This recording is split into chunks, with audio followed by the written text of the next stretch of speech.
Maharashtra news मध्ये आपलं स्वागत आहे।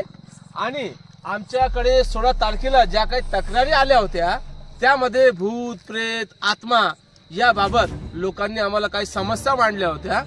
आम्ही त्या स्पॉटवर इथं आलो आहोत आणि हे जे आपल्याला झाड दिसत आहे हे झाड आपण बघू शकता। हे जे झाड आहे अशी तक्रार आली होती की झाडावर काहीतरी आत्मा प्रेतवाणी काहीतरी एखादा व्यक्ती दिसत आहे, परंतु याची सत्य पडताळणी केली असता या झाडावर आम्हाला काही दिसलं नाही। आम्ही सध्या रात्रीचे 2 वाजले आहेत। या 2 वाजता आम्ही इथं पोहोचलो आहोत। महाराष्ट्र न्यूज चॅनल टीमची जी टीम आहे इथं पोहोचली आहे। इथं कोणत्याही प्रकारचं असं आपल्याला काही दिसत नाही।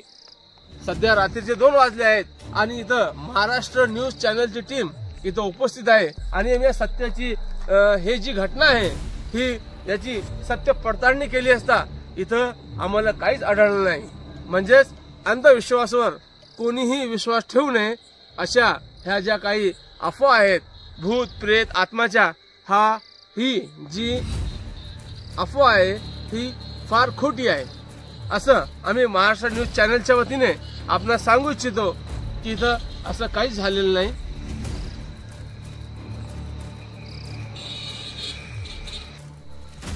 नागरिकांनो, आज रात्रीचे 2 वाजले आहेत।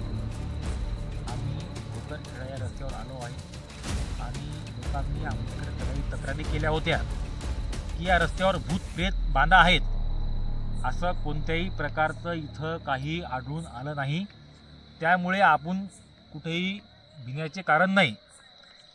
त्याच्यामुळे आपण सुखरूप आहात। अंधश्रद्धेवर विश्वास न ठेवता आपण भक्तीवर विश्वास ठेवावे ही कळकळीची विनंती। धन्यवाद। नागरिकांनो, आम्ही आज रात्री 2 वाजता भोकरखेडा या रस्त्यावरती आलो आहे। इथं कोणत्याही प्रकारचं भूत प्रेत बांधा आत्मा असं काही आढळलं नाही।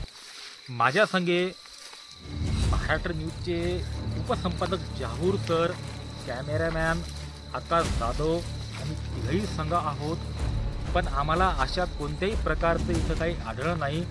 तरी नागरिकांनो, आपण काही भिण्याचे कारण नाही। अंधश्रद्धा असल्यामुळे आपण कोणत्याही धोंडूबाबावर कशावर विश्वास न ठेवता आपण आपल्या भक्तीवर विश्वास ठेवणे हा विषय महत्त्वाचा आहे।